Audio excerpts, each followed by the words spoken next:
এক ৩০ বছরের সুন্দরী ভদ্রমহিলা বাসে করে বাড়ি ফিরছেন তার বাচ্চাকে স্কুলে দেওয়ার পরে।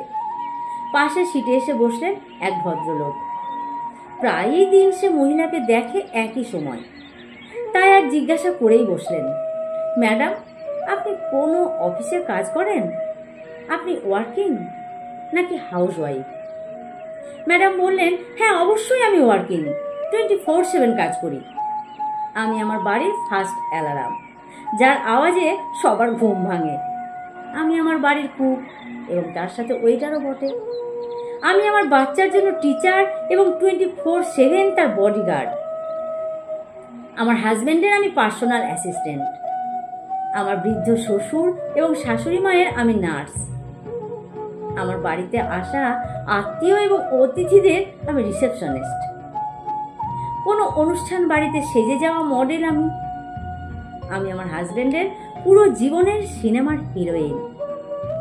24/7 কাজ করি, মাসের শেষে কোনো স্যালারি নেই না।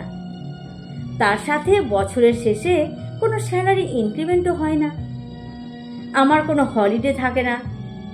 তারপরেও আমার বসের কাছে শুনতে হয়, সারাটা দিন করিটাই বা কি।